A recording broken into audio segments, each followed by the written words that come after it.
What up? What up? What up? What up? What's up? What's up? What's up, everybody? What's up, everybody? This is the 122nd episode. You know it, and I love it. It's the In Your Face show.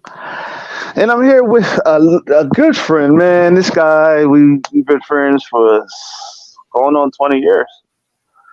Going on 20 years, Wow. man. And because I've been doing Jarhead for 17, and I known you before that. So, yeah, 20 years. And I'm thankful, man. I'm so thankful.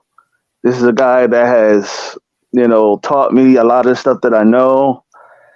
And he's mentored me about the game and taught me about the game and taught me about comics, man. Taught me about how to be a businessman and how to handle it. So without further ado, I would like to introduce y'all to Mr. Javier, the great man, Mr. Lugo. Hey, how you doing, Daniel? It's great to catch up with you. Thank you for having me on your 122nd In Your Face show. Thank you. Thank you. It's I'm a little choked up, a I don't little make choked people up. cry. I haven't taken your money yet. Come on, man. No, man, we got here. No, it's just I'm just excited to have you on here, man, because it means the world to me. Because, man, look where we at. You know, Exactly. Yeah, yeah, I yeah. I mean, met you before I had my kid. My kid just turned 18 years old, if you can believe that. that's wild. Wow. And I knew you 2 years before that. That's crazy. That's wild, man. And it's crazy. Like I was watching you, and you was about to do the first actual character of the first actual rendition of Demented Deuce. I think I still have Wow. That's a the long time ago, trace. man. Yeah, yeah, Wow. Can't believe you remember that. yeah, man. I That's remember. I remember. I have a great memory, man. Man, it's just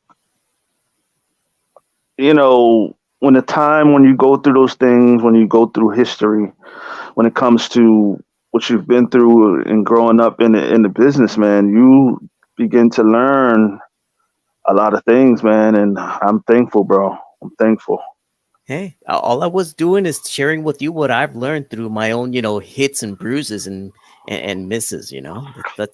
That's free. I mean, if I suffer from my art, there's no need for you to suffer for the same stuff. I might as well spare you that. You get to grow and leapfrog some silly mistakes that I made, and you forge forward. That's all I can ask for anybody. You ask me for help. Who the hell am I to not give it to you?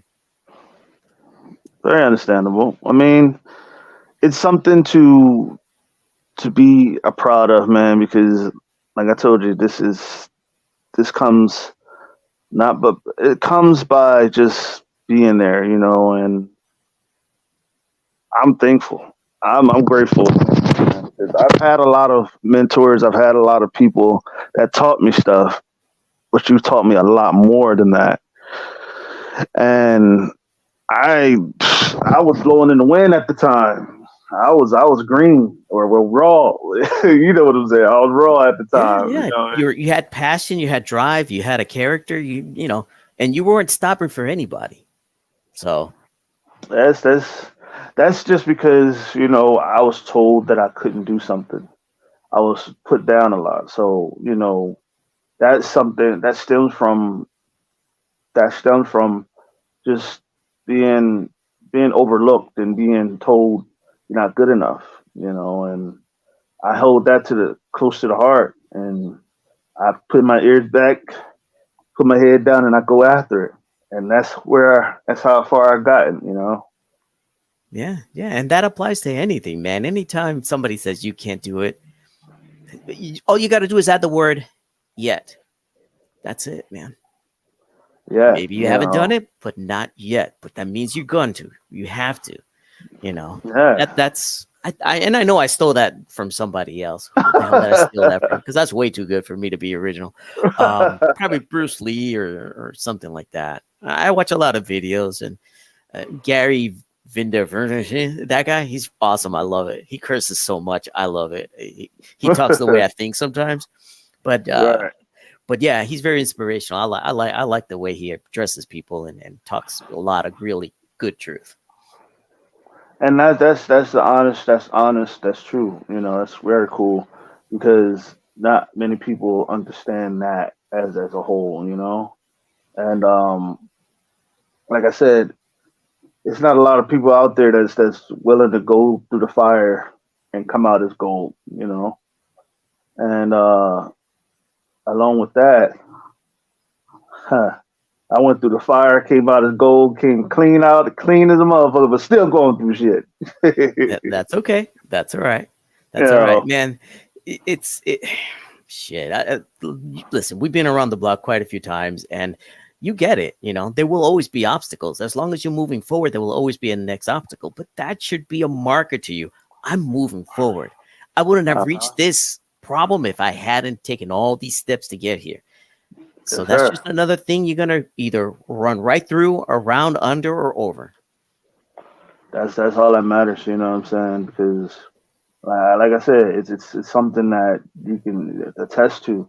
You know, and very understandable. You know, hold on for just a second. Yeah, Hold on sure. for just a second. Let me mess with this thing right here. Right here. You know. All right. Did you share that YouTube out right? Yes. Okay, okay. Not a problem, not a problem. Yeah. You know, and I at the time, you know, I have a couple questions and you know, what is what is your latest work that you're working on right now? Well, the book I'm working on right now is called The Fringe Night. It's a collaboration I Okay. have with a friend of mine, Daniel, um, doing out of Hmm. Pennsylvania, and yeah, I helped him out. One of his artists kind of disappeared during COVID, and his book was just waiting for the last 8 pages to come in. So I went to this podcast and started chatting him up. I'm like, all you're missing is 8 pages. I can help you out. So I jumped in there. I did the pages for him, sent it to him. He was able to finish the book and print it. So he was impressed that I joined him out of nowhere because I didn't know him until that moment we met and chatted. And he's got an old soul. He's maybe in his 30s, but he's grumpy as hell. I love it, and we get along great, and we have really sarcastic senses of humor. So we collaborate really well. And then he asked me, "Hey, man, I got this issue number one. I'd like to reissue it, kind of script it a little bit better." I said, "All right, give it to me." So he gave me the script. I've been drawing it for about a year. It's taken quite a bit because it's about 32, 33 pages, but I finished all the pencils. They look great. And now I'm making it. I'm on page 4, and I got to finish by August. Mm. Hey, man, that's something to be proud of, man. I mean, because like I said, you've been doing this for how long? Like 30 years almost. Yeah, yeah. I mean, I got here to Florida in '97, and I started getting into comic book and Star Trek and Star Wars conventions. And then Hmm. about 2 years later, I started thinking, well, I mean, started asking people, what does it take to be here? And they're like, $50. I'm like, I can afford that. So I bought a table, started putting my stuff out, and it's just wash, rinse, repeat. Hearing what people are talking about, what people look at and walk by. So, well, that doesn't work, and always adjusting and trying to capture that attention and get that sale. And sales came into it because I gotta have a personality, otherwise people won't buy because they don't know me. And that burgeoned into a red lease that Gallo. Hey, good evening. How you doing, sweetie? Um, yeah, and that burgeoned into this, man. I have, several issues, well, quite a few issues under my belt, a lot of collaborations with great people, a couple of duds, and a couple of no shows, but that's part of anything, not every track you lay down is going to lead somewhere. Sometimes it's a dead end. You got to turn around, double back, and find another spot to go forward with. Yes, sir. Yes, sir. I mean, shoot, I can remember, you know, making some mistakes when it came to Jarhead. Had to look it over. Had to get another artist. Had to do that. Go get another artist, get another writer, get another this, get another. Yeah, so I understand how I feel like to have to go back and forth to get what you need, because it's not good enough. And you have to fire somebody to pick up somebody better that you thought was good, and truly understand. So when it comes to the Fringe night, what was your what was the most challenging part of to doing it? It takes place in Erie, Pennsylvania. So I have to actually draw real buildings and people walking down the street and police cars and trees and all the regular stuff that you don't think is involved in drawing comics. It's Mm, absolutely involved in drawing comics. I mean, I can't hide everything behind, smoke and debris and not draw the feet, so to speak. So, I got to make it look real and look lived in and look like real people walking down the streets when they get, mauled and destroyed by this weird monster that shows up in issue one. So that was the biggest challenge is drawing, what seems like a standard Pennsylvania street suddenly being invaded by this gigantic Wendigo monster out to kill people and rip them in half and eat babies. So, yeah. eating kids, huh?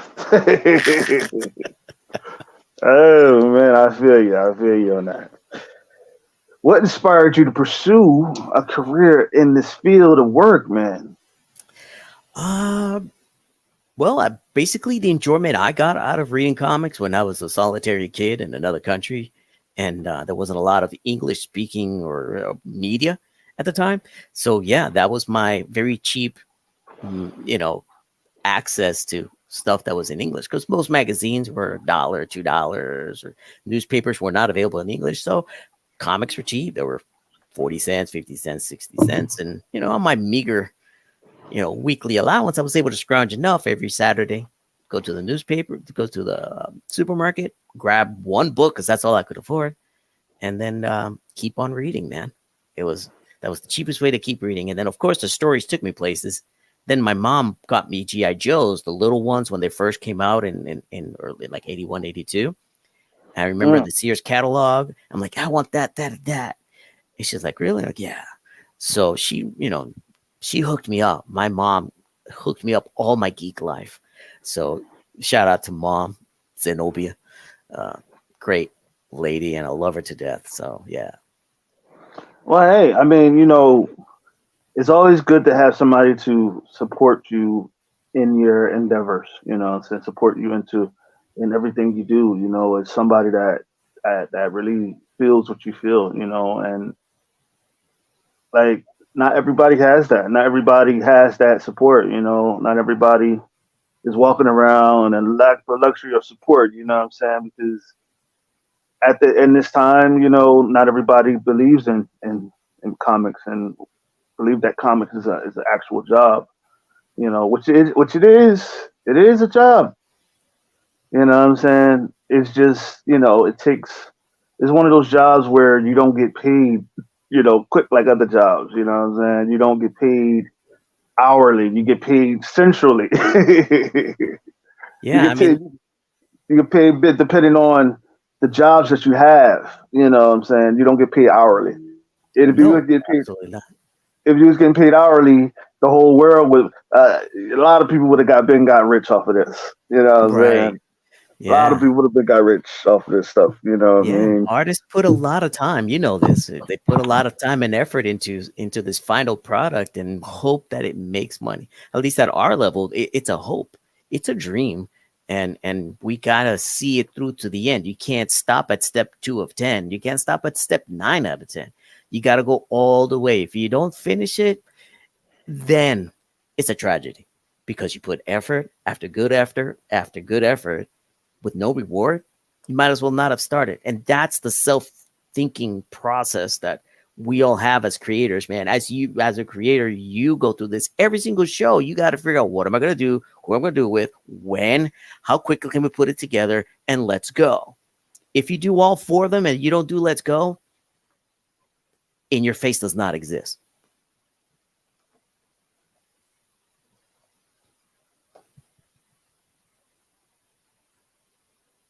I can't hear It, you. There you it go. takes it takes elbow grease. I'd say it takes a lot of time to put in the work. You know what I'm saying? Because, like I said, this stuff is hard.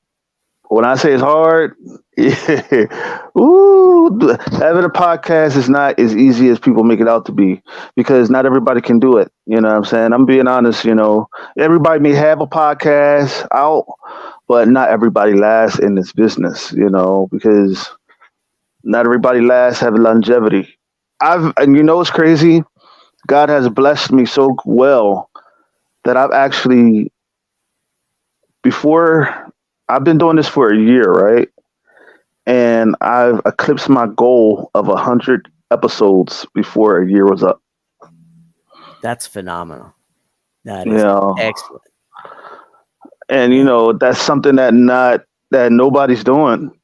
Nobody, it's not something nobody's doing in podcasting because everybody does theirs pre-recording, and I do mine. I do all of my shows live. I don't edit none of that stuff. This is all in your face. This is all real. This is not no edited. You know, take. Nah, this is all real, all live, all live. So if we have a blooper, it's going to be in the middle of There you go. Yeah, it. yeah. But that's the way it should be, man. You shouldn't be doing this kind of stuff if you don't like talking to people. If you have to edit it, then you need better skills at talking to people, at directing the where the conversation goes, at bringing it back, controlling, the narrative. Uh, Yeah, you got like this, man. and see, and the thing about it is that I just feel that I just feel that when that with comics, you know what I'm saying? Because a lot of people they like to do it the Marvel way and the DC way. But do you have your own way of doing things? Why don't you do it your way? Why don't you recreate the wheel? Why don't you build your own road and go down that road? You never know which road you're going. You never know which way you're going to go. Because I remember being told that you can't make your own trail and go down that trail. Yes, you can. You know what I'm saying? It's just that people don't want to do that because it's harder to get down that road. It's a narrow road, and and people are going down that broad road. That broad road is fast money.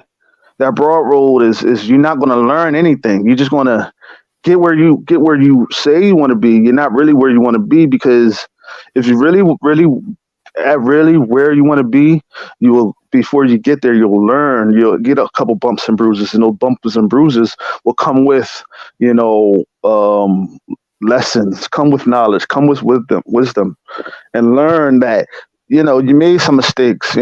Growth. It'll come with growth, and it'll come with patience. It'll come with, being able to talk to people, being able to, negotiate with people, being able to make deals, being able to do business with people, being able to carry the load of a businessman.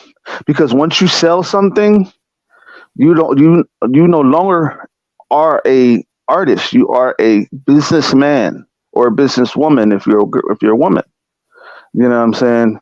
You become a businessman, and that's when you have to be able to sell stuff now. You see what I'm saying? And that's something that not a lot of people understand, not a lot of people want to do. And that's why I say this industry is hard because not everybody's being taught that, and sometimes I blame that on the higher ups, the people that has been here before the young ones, before the ones like myself, and not being withholding knowledge, withholding wisdom, withholding that, and not teaching it the people that's coming up, the rookies that's coming in and wanting to make a name for themselves, not being able to learn from these guys, but being in a competition with these guys, not and being hated on by the older guys, and being in competition with the older guys, not even knowing that you're the competition. You see what I'm saying? Yeah, yeah, and that's more that's more a failure on a personal level. If you're Hmm. coming to me because I know how to do something you don't, and I deny you knowledge, it's not because of you. It's because of me. I have a problem with sharing. I have a problem with letting other people have a fair shot. And I have fear that you're going to come after what I got. This is a big freaking world. First of all, there's no need for you to come after my stuff. My stuff ain't worth chasing. I'm the only sucker chasing what I want, my goals, my dreams. You need to chase what's good for you. And it's automatically going to be something completely different. So go Mm-hmm. after it. I'm not going to stand in your way. Hell, I'd like to be your wingman. See you succeed, protect you from the stuff. And hey, like, isn't there like an Irish saying that says rising tides lifts all ships? Mm-hmm. You're a ship, I'm a ship, rising tide lifts us all. I'm not taking tide Exactly. from you at all. Exactly. And see, that's the thing. A lot of people been in this business and they allowed the business to basically make them instead of them making the business. Hmm. And what I've learned in this business, you cannot allow this business to make you because it want to take you over. You no longer are your own entity. You are the slave to the entity. You know, and when you make the business, when you make the industry, that you are your own entity. You are your own man. You are who you say you are. You know what I'm saying? Man, And that's why a lot of people are failing because of that. They so focused on the art, the art, the art. Oh, I want to be an artist. I want to do this. I want to do that. Okay, well, get the business stuff done first. Get the lawyer. Get your shit copyrighted. Get your shit trademarked.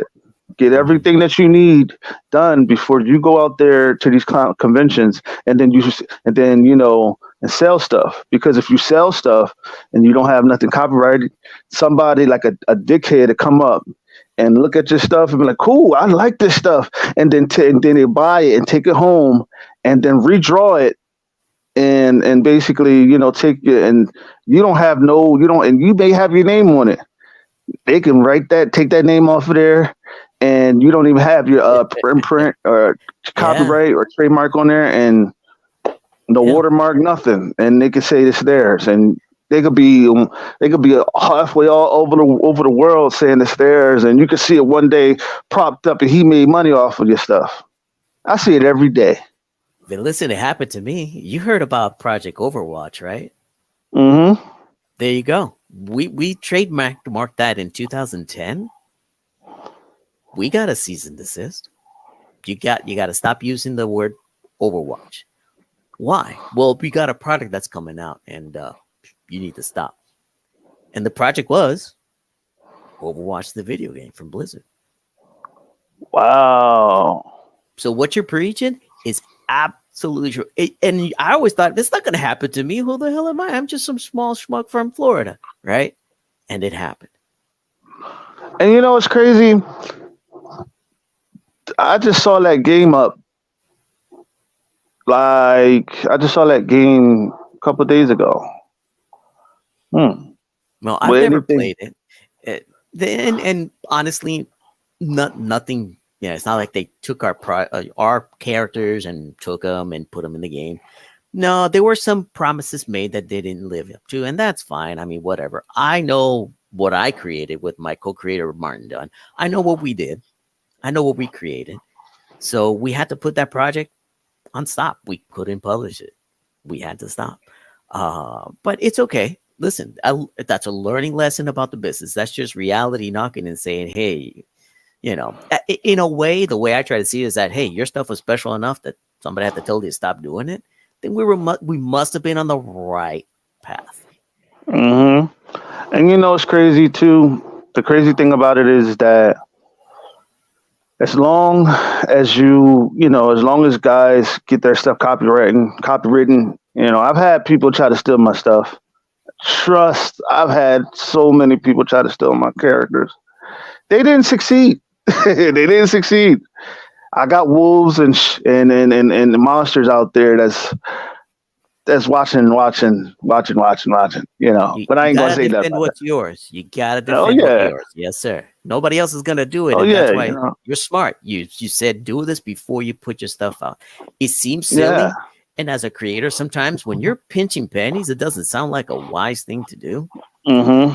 But you can't take those errors back. You cannot take those mistakes back. If your idea is worth making, it's worth investing and protecting it. Otherwise, like you said, somebody's gonna swipe it. They'll go to the other side of the country with their money and their resources, make it better and do it on their own. And here you are stuck. people thinking that you're an imitator And when they you're the original. exactly, and it's crazy too because I've seen Marvel do it, I've seen DC do it.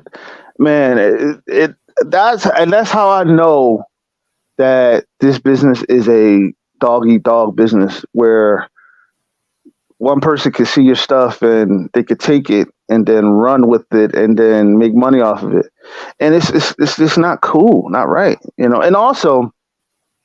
What I noticed? Like I've seen a lot of people sell their stuff to another person, like sell their art idea.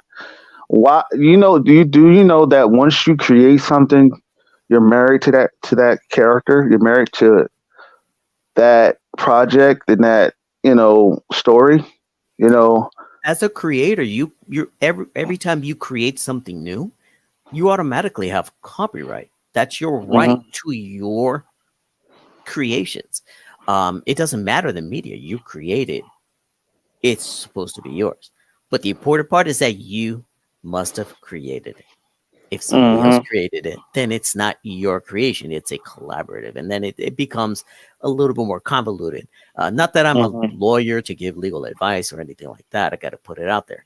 But if it's more than one person, then it's not your individual creation, it's shared. And then that comes into, okay, what's the percentage and other Hmm. types of arrangements to have things clear. This is something I learned very early. I think I shared that with you. Hmm. Contracts are not there for when things are great. Contracts are there Hmm. when shit hits the fan and everybody's scrambling to find a way to save themselves off of a sinking ship. That is when you say, oh, wait a minute. Remember, it was 50-50. We got to be responsible 50-50 for our failure as well. A lot of people don't like Hmm. that. But that's the level of commitment you need to have to what you believe in. Yeah, and that's what I see, and that's why I tell people it takes, that's why I say being a businesswoman, being a businessman before you're an artist, before you're a hairstylist, before you're a rapper, before all of this stuff, before all of the fun, you got to get done the hard shit because that hard work pays off. Because, say, like, for example, okay, hey, Desiree, love you. Hey, Johnny, what's up, bro? God bless you too, bro. Say, like, for example, okay, say, like, for example, you make a character, right? And that Mm-hmm. character blows up to the magnitude of bigger than Marvel or DC, bigger than whatever, right? And then all Mm-hmm. of a sudden, you find out that another person got your idea, and they got the whole idea, they got the whole thing copywritten, and then all of a sudden they come out with a character just like exactly like yours, different shit, but looks exactly like yours. Tell me the gov- tell me who's going to believe who if they got the paperwork If they got and the you don't. paperwork, that's it. If they got the money to protect it and you don't, you're up shit creek without a paddle. Absolutely. Exactly. They basically taking your paddles from your boat and Mm-hmm. rowing their boat to the bank. Oh yeah, no, they're And tipping you over. They're leaving you in the water, and they're taking everything. That's exactly right. And it doesn't take much. A great idea. You think that a great idea happens all the time? No, execution is everything. If you take a mediocre idea and you execute it well done, it becomes a great idea and it becomes well done. And everybody wants a winner, and people hmm out there will take it. Even if it's a small win, somebody will take it because they don't have a win of their own to go. exactly. You have creeps out there. You have assholes out there. You have dickheads like that. That's going to do all that stuff and take what's yours, and then portray it to be theirs because that's how dickheads work. And that's an honest tip. That's so. With that being said, what is your proudest accomplishment in the comic world? Well, I mean, my biggest hit was a cover I did for a local comic book shop for IDW. Um, Hmm. they were launching Revolutions in which they got all of their toy properties together: GI Joe, Transformers, Action Man, ROM, Space Knight, Micronauts, and Mask, and they were sharing one universe. So a local retailer needed a was kind of sad that somebody, I guess, dropped the ball and was not able to draw them a cover for a retailer exclusive. And I'm like, they didn't post this out on Wednesday night. I'm like, well, I'm available. I can draw in 2 days. What's the video? When do you need to buy? And they're like, really? I was like, yeah. When do you need to buy? It's like Friday. I'm like, sure, okay. So I got together with my friend Martin and his girlfriend Allie, and we brainstormed a cool cover that incorporated all of those concepts. Right? Sent it the to the retailer. They submitted it to IDW, and IDW said, no. Wow, we had stayed up 24 hours to do that cover overnight. And they said, no, it wasn't good enough. Slept 8 hours, went to Martin's house on Saturday. We did it again. We did it better. We had a theme, a circular theme, and it worked out really cool. And that one got approved, and it was on issue 1 of Revolutions #1. And that's about as close as I've gotten to the big time in my career. But Pride, pretty much my first book and my latest book. I got to be proud of my first book. I did my first book, 2006. I literally found 5 copies of this book. Hold on, I'm going to get it for you. All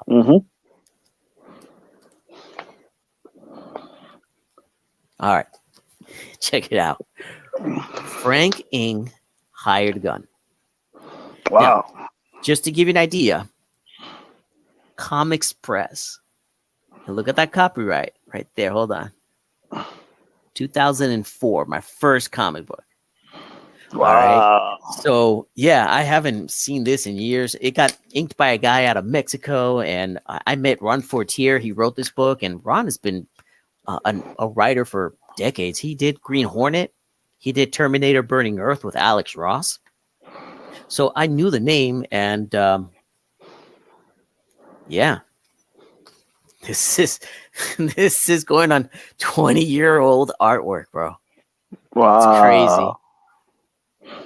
That's And guess awesome, what? man. My first job, I had to draw vampires at a strip club. Wow, comics is great, man. And yes, I did do research. So. Yeah, it's crazy too. You actually, I remember what you told me when I first came into the business. You said, make your first comic, your first impression, and you said it like this. Look at it as you're impressing a girl. It'll be your first impression. Make it the best book you ever made. Yes.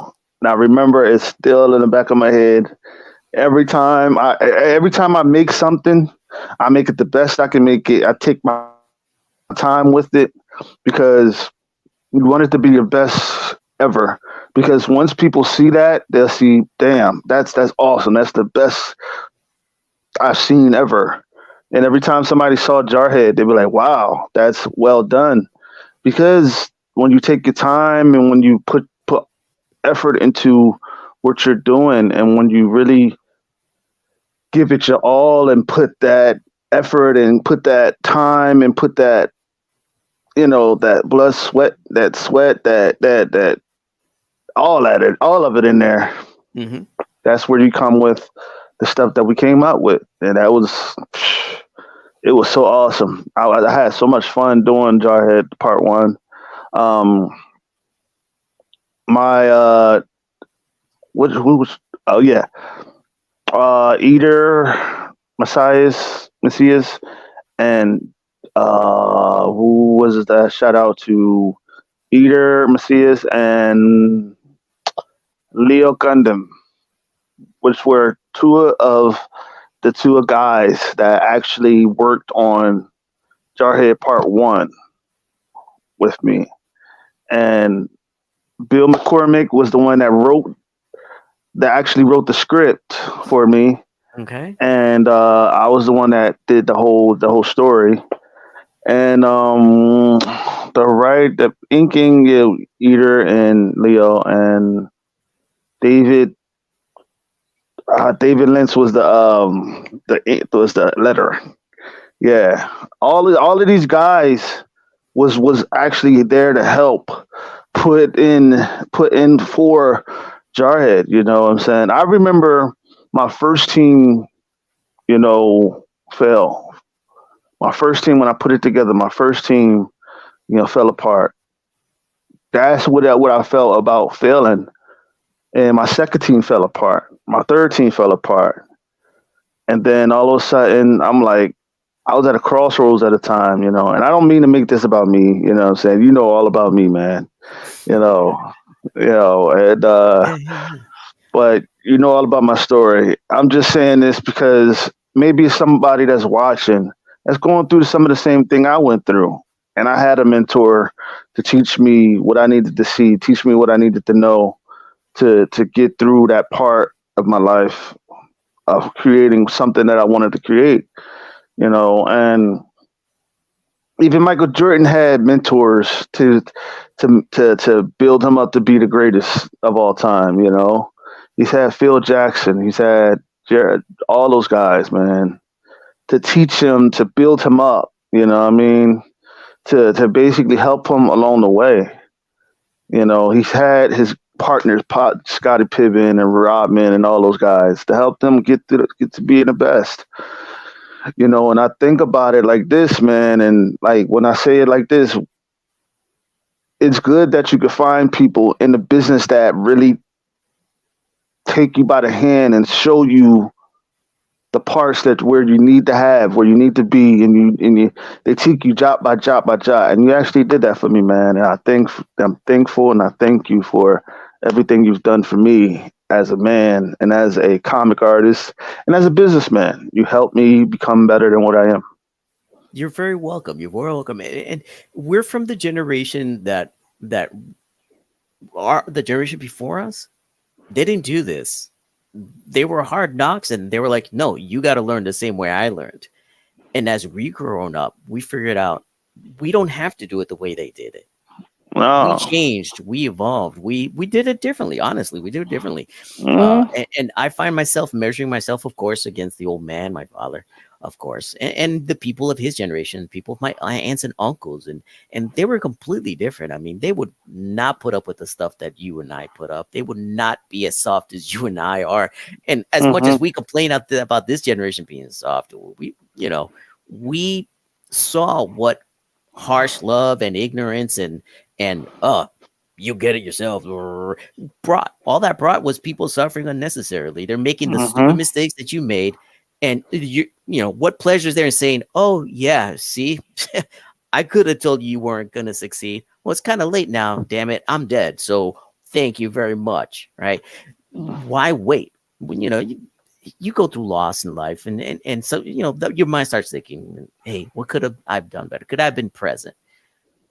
Well, that's great. That's fine and dandy. But if you don't change your life and actually be present with the people who you have right now, you learned a lesson and you didn't pass it along, you're selfish.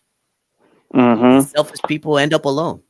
I got plenty of family members like that. Selfish people, they end up alone. God bless them, but good riddance too.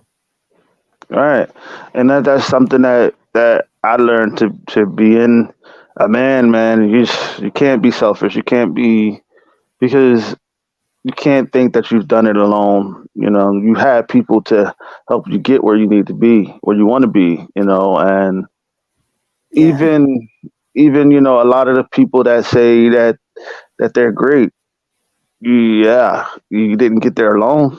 You got there by sure God has gotten you there. Because if it wasn't for God, you wouldn't even be here. You wouldn't even be alive. Well, and it's not like we're printing all You money. know. That's illegal. So it's not like nobody's a self made person. They all had little partnerships here and there that get you to the next level Mhm. and the next level. And some people are along with you for the ride. Some people would just take you so far. Some people try to hold you back. You do have to be independent. And sometimes you do have to be greedy. And sometimes you do have to be self centered because nobody's going to, I think I shared Mhm. this with you also. Nobody's going to believe in your dream more than you are. So you Mhm. can't count on anybody to believe in your dream as much as you do. You have to Mhm. lead that charge. You got to always be in charge. And you learn that. You learn that. You learn that from a buyer's perspective, nobody cares that this took 1 month versus 10 months or 10 years. Nobody cares. Mhm. All they see is this. So that's why it's got to be the best every single time. The best you can manage and move on. Go to the next thing, make it even better. You keep doing that, you can end up with a career with a lot of items, a lot of things you've created, and something you could be proud of and look back 20 years and say, hey, I remember that schmuck. Awesome. Let me bring him on my show. You I know? mean, see, and that's the thing, see, a lot of the stuff that I do and a lot of the stuff that I've created, I take pride in it, and I fall in love with it, man. Like, I'm like, man, I did this. Exactly. Like, I remember, man, I remember you did the first ever rendition of Demented Deuce. I remember that day like it was yesterday. And I remember that not being very easy at all. That was a challenge and a half right there. Yeah, yeah, yes, it was because I remember you did it. You know what I'm saying? But we couldn't finish it because of something. Uh,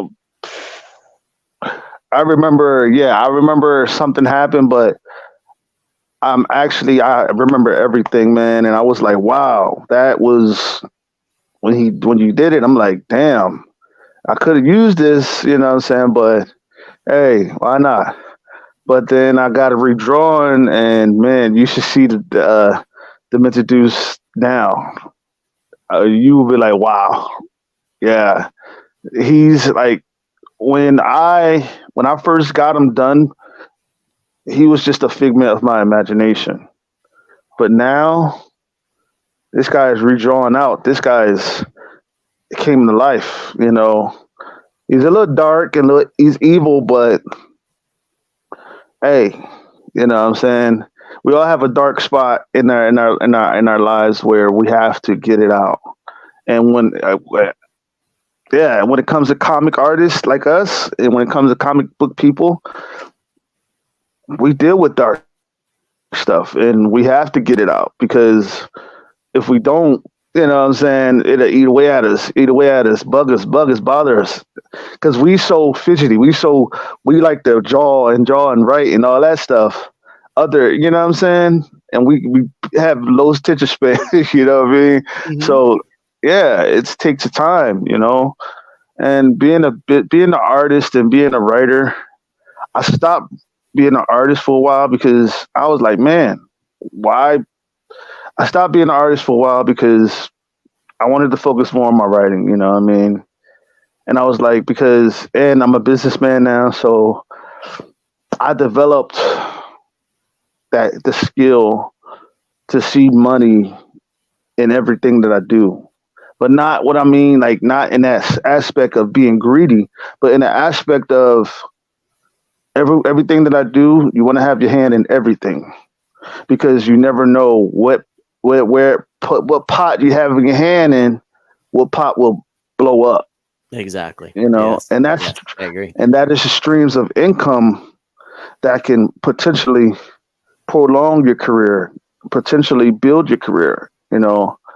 And see, and that's the thing. You don't need a lawyer for that to teach you that. I just learned that because I have the gift. I have a gift of knowing that stuff. Not saying, it's going to pay off someday, sooner or later, but Right. Yeah, and that but that's our responsibility as creative people. Okay, right. we have to express it. For boxers, how do they express themselves? They box. Baseball Mm-hmm. players, they play. You know, Mm-hmm. musicians jam out. Right? Mm-hmm. Artists, we create, and we can't create hits on purpose. We just create. It's up to whoever buys it to determine if it's good enough or not. In our own mind, it's never good enough. But we got to Mm-hmm. stop at some point and move on to the next thing and let it live and breathe and die on its own. If it dies on the vine, so be it. Be better the next time. If it's great, do more of it. Do it again next time. There's no guarantee. Past success is not a guarantee of future success. Um, But it's always good to have to, be able to say, yeah, I created all these things. Here's my progress. Here's where the steps I've taken. And little things like this, this is the first time it's ever happened to me that I have somebody come out and say thank you for what you've done. Hmm. I don't feel like I do much. All I do is spout my truth to whoever wants to hear it. I do my art to whoever wants to see it. And what can I do? The rest of the day, I'm just eating, pooping, and trying to have sex like everybody else. I feel you, man. I feel you. I feel you. Either eating, pooping, try to have sex. I feel you, man. I feel you. I That hasn't feel changed in 10,000 years, guys. So it's worked. you. What was the most memorable experience that you've had in the comic book industry? Well, being a comic artist.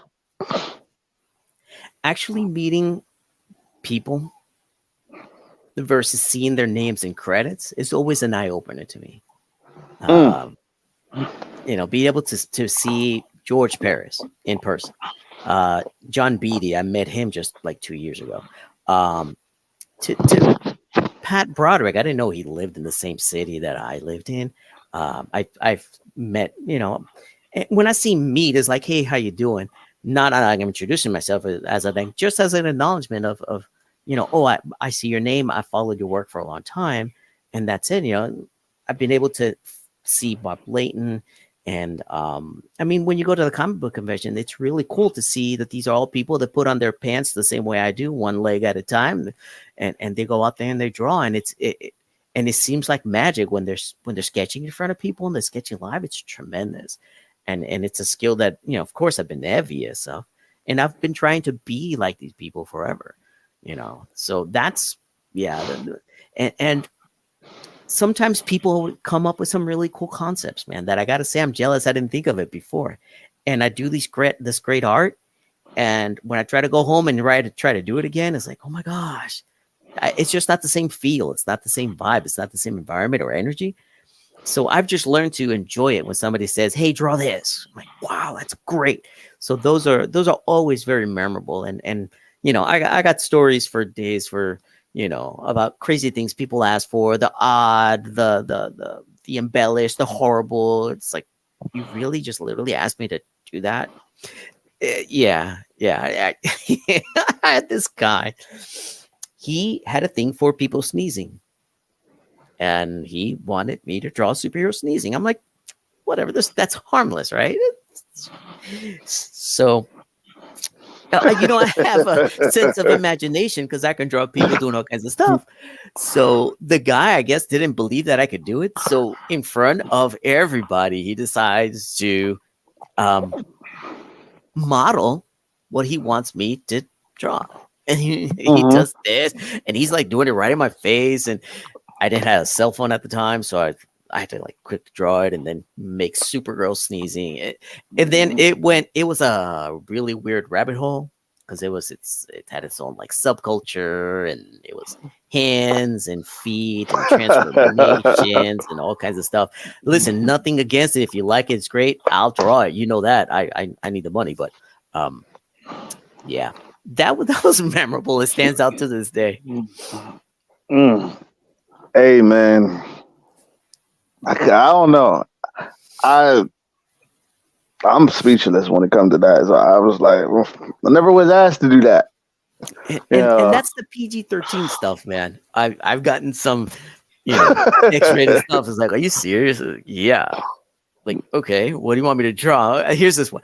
I want you. Can you draw people? Sure, I can draw people. If you have a reference photo, I can draw like, a pet or a family member. Oh, you want your girlfriend as Wonder Woman? I've done that before. He's like, yeah, draw my wife. I'm like, no problem. Bust out a photo.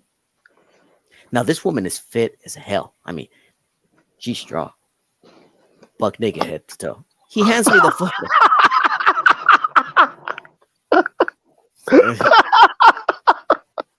I look at my friend James. I'm like, this is happening. He's like, yeah, bro, charge him. I'm like, okay, no problem. He just wanted me to draw her with wings because she's got a really great physique. She's doing the whole like, Mrs. Olympia deal. So I proceed to take this photo this big, blow it up on 11 by 17, buck naked, but the best angel wings I get. I charge him triple. He pays. He's good to go. And James, he's helping me out, because I invited him from work. And I'm like, what the hell just happened? It's like, that guy's a swing. I'm like, no, he's not. Well, why do you reach that conclusion? He says, do you have photos of your wife with you? No. But if you did, would it be naked? Like, no. He says, would you hand it over to somebody just like you? Like, no. It's like, oh, yeah, he's a swinger. Okay. So, yeah. And that's comics for a guy like me that's got no reputation. Imagine what big guys get. Imagine what people approach Jim Lee to draw. Mm.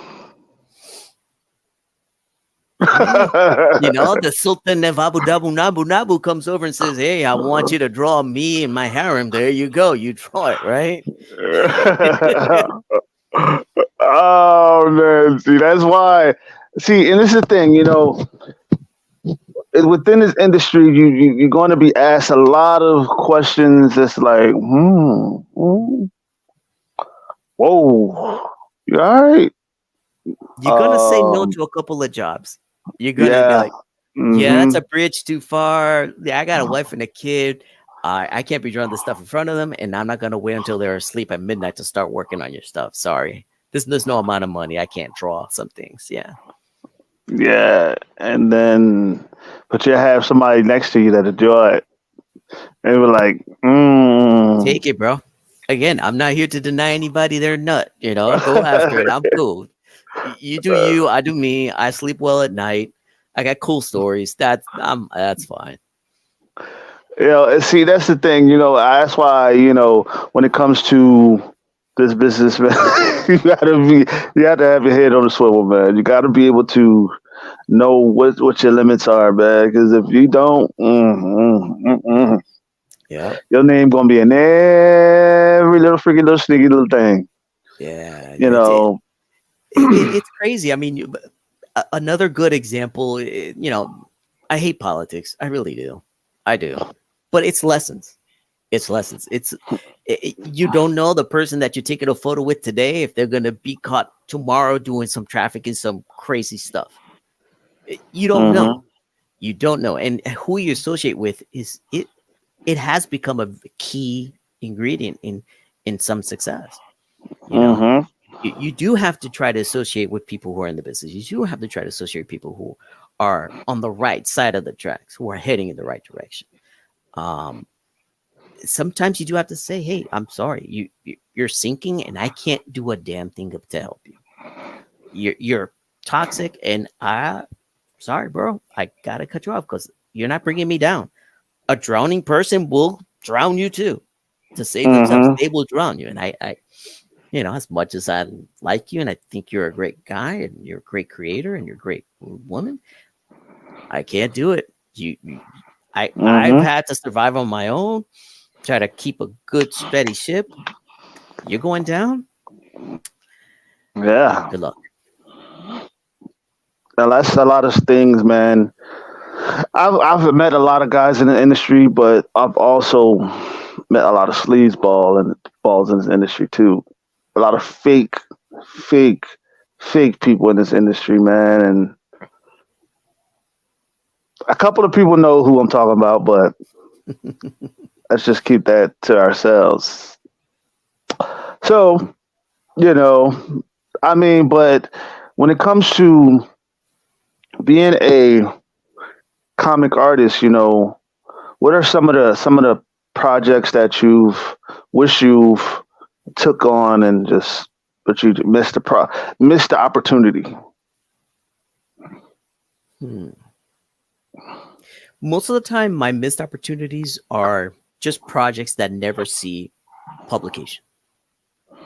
And that was another lesson I had to learn. And you know what? This was a missed opportunity. I had a guy who was in music and he wanted to do a line of comics and he had a universe of comics and I was a contributing piece to his development.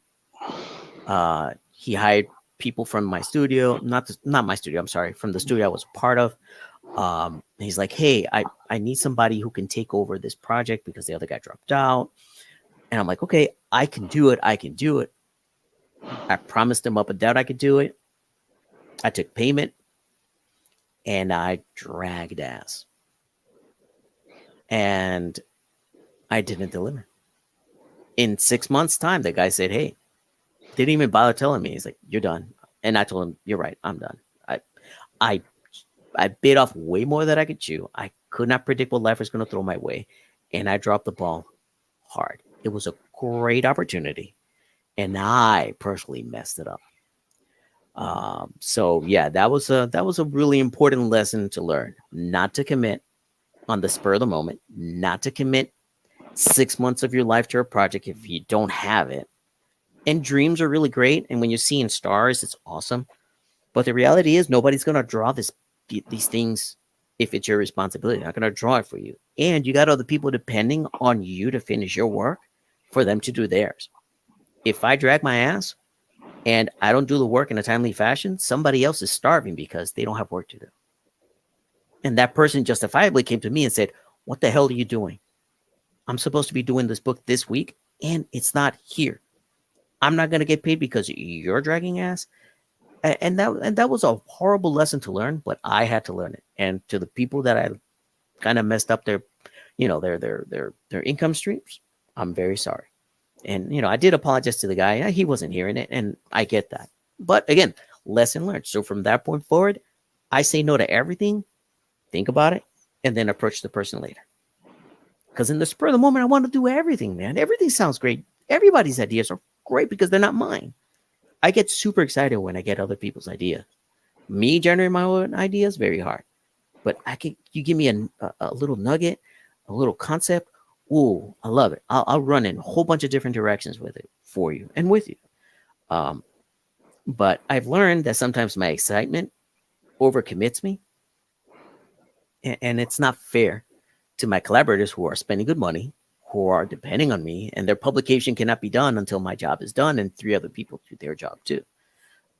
So yeah, that was the most important lesson I've ever learned, and I made that mistake one more time, and I'll tell you how important this mistake was, how much it means to me. And I'm sorry, I got like some kind of lip problem here. Give me a second. Let's see.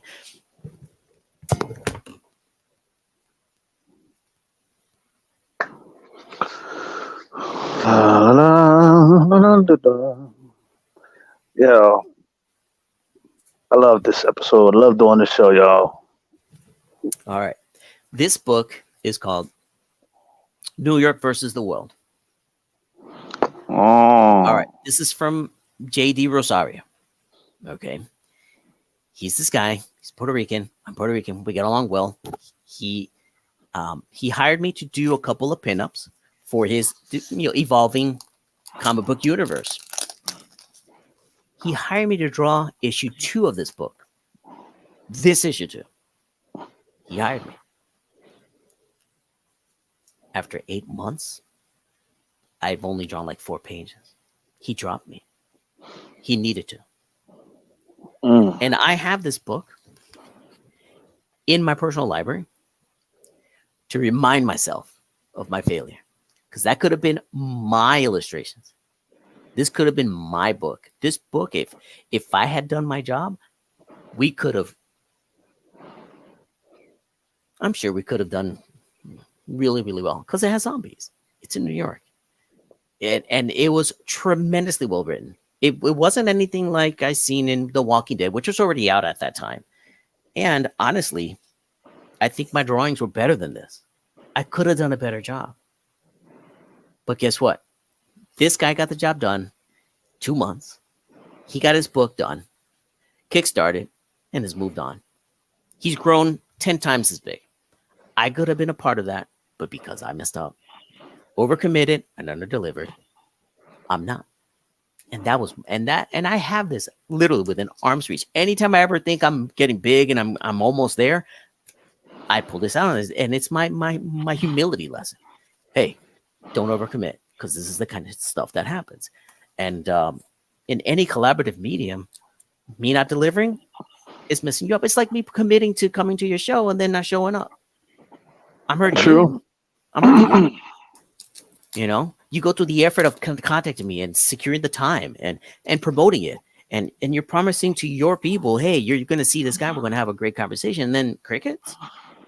That's not fair. That's not fair to you, and it's a dumb move on my part. So that's most important lesson I learned. Everything else, when it's great, no lessons learned. Victory is great. You just enjoy the rewards. But the failures, they stick around. They stick in my craw, and they make sure that I stay honest and true. And see, that's what. Yeah, that's why I said to people two different types of failure.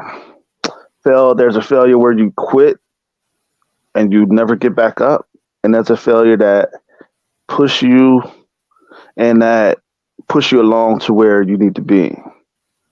There's a failure that helps you where you need to be, you know, and not every failure is bad. Maybe you failed those two books to realize that, to get you to understand that you have to have a couple losses to get you to that world title or world championship. You know what I'm saying? Sometimes you have to you know mess up a couple books, mess up a couple opportunities to get to that next big book that you really want to work on. That's because there's going to be always opportunities like that. You know what I'm saying? Maybe God didn't want you. Maybe God had to just teach you. You know those two. You know what I'm saying? Wasn't ready for. And maybe the one that He has for you, you're going to be ready for it, and you're going to ace it. You're going to build it in 2 days. And that's the way I see it. I see it as a way to prime you for the big opportunities that He's giving you. He's bringing to you soon. You know what I'm saying? He gave you those tests to see if you will fall under pressure or take the next step. And you said you feel like you failed, and it happened, but that doesn't mean that you quit. That just means that you take the next step. You go to the next step. That's it. Yeah, yeah. I take You know what I'm my saying? commitments much more seriously. Those are lessons learned, and I obviously there's a lot of humility in what I'm telling you, but it's Hell yeah. also a lesson for everybody else. And I carry that with me, and you know that hasn't happened. That's only happened in two out of, I don't know, 40 books that I've been involved with. That's not a bad record. I mean, if we're going to compare it to any kind of sport or any other activity, that's what, a 95% close ratio on everything I start, I finish. hmm That's on that aspect, it's great. But And I those bet two books, yeah. and I bet that was one of the times where you was raw, wasn't it? When you was younger. Oh yeah. Well, this one, let me see. When did he print? He printed this about 6 or 7 years ago. Yeah, yeah. So this, we're talking like 2012, 2014. Give me a second. I'll pull out the book and see when it was printed. Wow, 2019. So this was 2016 is when he gave me the book, and I messed up. And 2017 is like, dude, you've done nothing. What the hell? And I had done the book. I had done it in light pencils. I needed to ink it, but the guy needed it in 4 months. He gave me 4 months to draw 20 pages. I took a year and I did half of the job. Of course, he's gonna fire me. That makes sense. And till this day, I support his books. I don't say another thing because he was feeding me, man. He was feeding me work. That's why he gave me a shot. I was doing great pinups, and they were colored and they were looking great. I was feeling, yeah, this guy's gonna, he's going places. I love to be a part of it, and he gave me a shot, and I messed it up, and I get it, and I get it. So yeah, it's one of those things. One day when I'm able to pay people back for the kindness, like you're doing today, I'll go to him and say, hey, let me do a book for free. I'll get it done in a couple months. I can't do that now Oh, because but I like to make things right, and I owe him, and I know a couple of other people. But at this point, I'm just happy. Number one, to be alive. I'm happy to be able to draw on the side. I'm very pleased with my work, and I hate it at the same time. Which anybody that creates understands it. Um, but um, I don't stop. I can't. It's well, that's a song. That's stupid. But it's me. I understand. If I stop, the world wins, and I don't want the world to win. I want to win, and part of my victory is getting the stuff done, getting it out the door, going to the next thing, trying to build up a head of steam, and get somewhere bigger, higher, better. So Well, that's something that you gotta. That's something that That's something that I learned. You know what I'm saying? I messed up some opportunities, just like we all mess up our opportunities. But what if those opportunities were just right there, just to teach us to say that you're not ready yet? You know what I'm saying? You're not ready just yet. You need some fine tuning. You need to learn how to. You need to lose a couple of fights in order to learn how to fight. Really learn how to fight in order to really win that big fight. You know what I'm saying? yeah, yeah, you get knocked on out with a good, nice, left hook on your chin. You learn how to defend. You know, Exactly. You learn how to yeah, defend that I mean, that hit, absolutely. and that's what I mean, just like Mike Tyson, he lost a couple. Just like Michael Jordan, he lost couple games, We all lose, you know, we all lose sometime, but that doesn't mean we stay down. That doesn't mean you stay down, you give up. You keep going, you keep fighting, you keep winning. And Yeah, that's you all keep that taking that matters. last shot. Oh, you always, Yes, yeah, sir. yeah, yeah. Yes, sir. Always take the shot. It's yours. If somebody passes you the ball, they didn't want it. Take it. Exactly. And that's what I'm so proud of. But I'm thankful for having you on the show. I would like to invite you back on the show whenever you're ready. Um, yeah. Is there anything else you would like to talk to the people about? Well, let me just share some of the stuff that's coming out this year. Not a lot because I mean the stuff is intense, but I have a lot of concepts and ideas that I really want to finish. For example, a Daniel's book for the Fringe Night. I want to finish that and get that out today. This year. Um, I did a cover for Cosmic Times for Arthur the Legend Continues. He's going to put that cover, in foil embossed gold cover. I've never had my art presented that way, so I'm looking forward to seeing that. I just did a cover for Philbo Publishing for Tragedy six, number six or number five. I'm sorry, I can't remember. But yes, that's coming out. I believe May 16th. Kickstarter comes out, so I'm going to be one of eight different incentive covers, and I'm the one cover that has two Asian guys fighting each other. So I had to kind of make sure that the Chinese guy looks right and the Japanese guy looks different and looks right. They got different swords and little things, all that geeky stuff that I get into to do one drawing. It's all there. I really like it. It looks really cool, especially in color. It looks phenomenal. And okay, and of course, I have my own comic book Green Tempest that I created with my friend Brittany, and I have plans for that. That's an all ages book. I really want to become a creator of content for multiple different into people as they grow older. I want to have that entry level cool stuff when you're 10 to enjoy on a surface level. Then when you become a teenager and things get more serious and you start experiencing, life's difficulties, either yourself or through your family, I want a title for you. And then of course for the grown up that says, hey, shock me. Yeah, I want to create something that shocks you. It's not right for people at certain ages, but it's right for adults. And I like to have like different content for all that. So, a friend of mine, Martin, told me, play with the toys you have. Why not? They're yours. So I do have some plans on not only Green Tempest, but Project Overwatch, Fringe Night. And oh, here's another thing. The comic book Green Tempest, it was published. It was reprinted by Antarctic Press in Mm. Exciting Comics number 27 and number 28. So, hey, this little creator here in backwoods Florida got his comic published by Antarctic Press, a independent comic book printing company, uh, over for almost 40 years now. Ben Dunn was kind enough to take a look at our stuff. He's like, "Yeah, this is great. Yeah, I'll be willing to publish it." And he published it. It took a year, but it's out there. So I'm really proud of that.